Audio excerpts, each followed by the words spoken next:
Ganito tayo kadaling madistract. Lunes, Abril 13, nung hapon na nag-aabang ng lahat kung i-aanunsyo na ng Pangulo ang tungkol sa napakatagal ng inaabangan na pagsuspende ng excise tax sa langis. Parang dito kumabig ang usapan.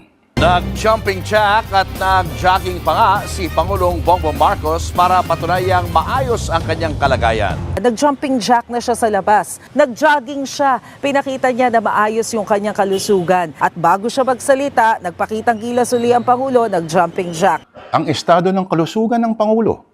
Okay, sa dinami-dami ng problema ng bansa at ng mundo, bakit ba kailangan pang patulan nila ito?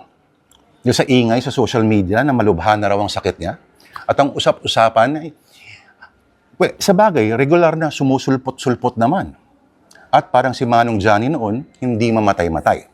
Etong huli, may mga post pa nga na nagsabi na namatay na raw itong si Ading ni Ate Aimee. May petsa pa nga. At may oras, pati cause of death. Biruin mo yon.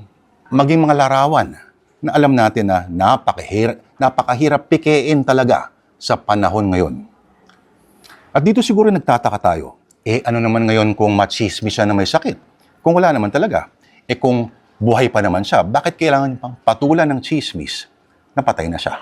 Dahil ang konstitusyon ay malinaw na nagsasabi ng obligasyon ng Estado na ipaalam ang totoong kondisyon ng kalusugan ng Pangulo sa Article 7, Section 12. Bilang Chief Executive ng lahat sa Pilipinas at sa bilang Commander-in-Chief ng militar, ang kondisyon ng katawan ng Pangulo ay isang national security concern. Kung may isang individual na ang kalusugan ay usaping pambayan, yun ay ang kalusugan ng Presidente ng Pilipinas.